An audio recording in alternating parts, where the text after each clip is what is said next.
What's up, guys? Headed back to East Texas with the buggy on the back of the trailer, dragging it with my 74 LTD. No joking.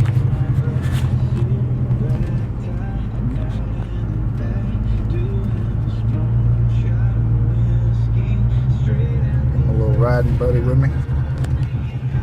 He's chilling. Got my snack bag.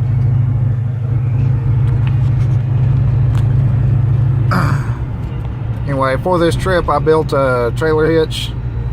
I don't know if it's class 3 rated, but trailer hitch got a 2-inch receiver in it.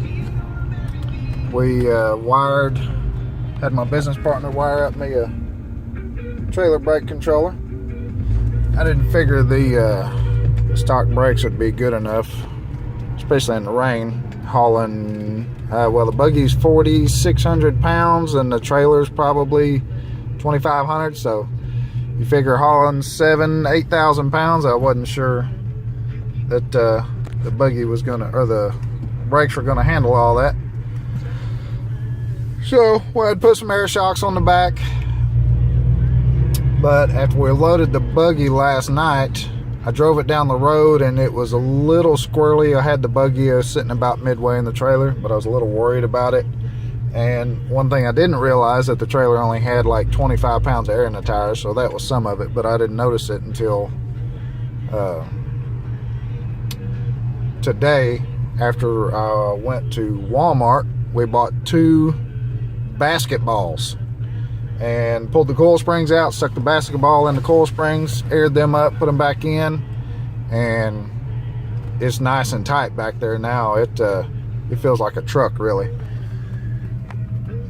So, but anyway, found that, and we moved the buggy about 4 inches up, put it on the front of the trailer, and then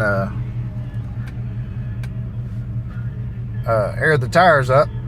Put I think 45 or 50 pounds of air, 50 pounds of air in the tires. That's what they called for. And shoot, it runs down the road good.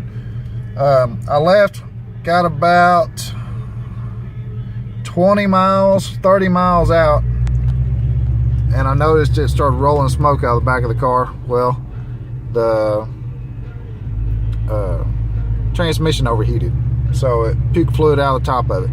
So I backed it down to about 60, 65 and found me a parts store, went to an O'Reilly's, bought a small little training cooler, and anyway, put that on. And of course now we're rolling, what, 15 mile an hour. I just got back up on the interstate, and not sure what's going on, but you can tell the weather's nice and wet, gloomy. But I really wanted to come home today, so that way the wet roads and stuff like that, it wouldn't overheat the tires or anything. This trailer here has got a little bit lighter axle than what my trailer does. So borrowed this trailer because mine does not have electric brakes, it has hydraulic brakes, and they're messed up. So my good buddy Mike, his trailer had good working electric brakes, so I built a ramp to bolt to the floor of his trailer to go right beside the fender, so that I could drive one tire up over the fender and not damage his fender.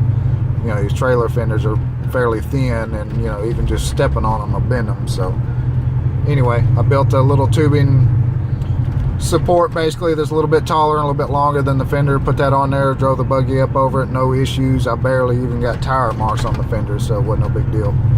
But anyway, headed back home. Figured I'd just make a little video and show what was going on. This is a all original, well, other than my retro sound stereo that my wife got me for Christmas. All original 74 LTD 2-door.